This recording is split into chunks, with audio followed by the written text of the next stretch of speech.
రాజధాని అమరావతి ప్రాంత రైతుల త్యాగాలను ఎప్పటికీ మరువనని సీఎం చంద్రబాబు అన్నారు. రైతుల అవస్థలు చూశానని, రోడ్డెక్కి ఉద్యమాలు చేశారని గుర్తు చేశారు. రాజధాని ప్రాంతాన్ని అన్ని విధాలుగా అభివృద్ధి చేస్తామని చెప్పారు. అమరావతిలో సిఆర్డీఏ కార్యాలయాన్ని ప్రారంభించారు. మొదటిగా సిఆర్డీఏ భవనం ప్రారంభమైంది. తొలిసారి ల్యాండ్ పూలింగ్ కింద భూములిచ్చిన చరిత్ర అమరావతి రైతులదని చెప్పారు.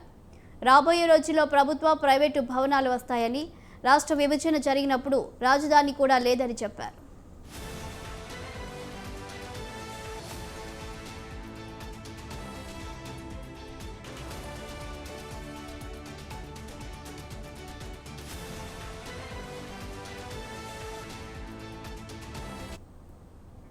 రాజధాని ఎక్కడో చెప్పకుండా అప్పటి కేంద్ర ప్రభుత్వం రాష్ట్ర విభజన చేసింది. రాష్ట్ర భవిష్యత్తుకు ఉపయోగపడేలా ప్రపంచంలో ఎక్కడా లేని విధంగా నిర్మించాలని ఆనాడు నిర్ణయం తీసుకున్నాం. విజయవాడ, గుంటూరు మధ్యలో రాజధాని ఉంటే బాగుంటుందని నిర్ణయించామన్నారు.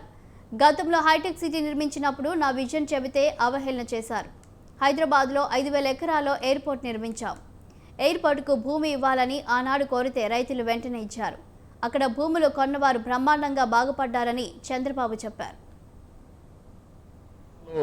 ఒక మంచి రాజధాని, అది కూడా ప్రపంచంలోనే ది బెస్ట్ రాజధాని. అక్కడ కట్టింది బ్రౌన్ ఫీల్డ్ రాజధాని, ఇక్కడ గ్రీన్ ఫీల్డ్ రాజధాని కట్టాలంటే దేనికైనా ల్యాండ్ కావాలి. మీరు గుర్తుపెట్టుకోవాలి, ఆకాశంలో రాజధాని కట్టలేము. హైదరాబాద్లో అవకాశం ఏంటంటే రాజధాని కట్టే సమయంలో గవర్నమెంట్ ల్యాండ్స్ చాలా ఉండేటివి.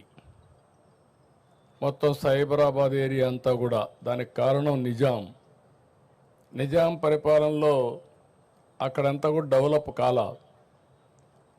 గుర్రాలన్నీ కూడా అక్కడ గ్రేజింగ్ పెట్టేవారు, మొల్చేది.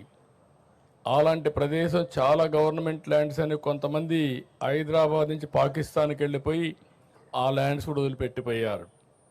అవన్నీ తీసుకొని నేను బ్రిక్ బై బ్రిక్ డెవలప్ చేశా. ఆ అనుభవం నాకుంది. అయితే ఇక్కడ ఏం చేయాలో నాకు అర్థం కాకపోతే నాకు దారి చూపించింది ఇక్కడుండే రైతాంగం అని చెప్పి మరొకసారి మీ అందరికీ విజ్ఞప్తి చేస్తున్నా. ప్రపంచంలో ఒక మంచి రాజధాని, అది కూడా ప్రపంచంలోనే ది బెస్ట్ రాజధాని. అక్కడ కట్టింది బ్రౌన్ ఫీల్డ్ రాజధాని, ఇక్కడ గ్రీన్ ఫీల్డ్ రాజధాని కట్టాలంటే దేనికైనా ల్యాండ్ కావాలి. మీరు గుర్తుపెట్టుకోవాలి, ఆకాశంలో రాజధాని కట్టలేము. హైదరాబాద్లో అవకాశం ఏంటంటే రాజధాని కట్టే సమయంలో గవర్నమెంట్ ల్యాండ్స్ చాలా ఉండేటివి.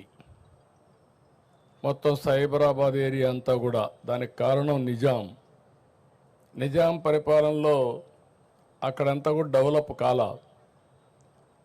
గుర్రాలన్నీ కూడా అక్కడ గ్రేజింగ్ పెట్టేవారు, మొల్చేది. అలాంటి ప్రదేశం చాలా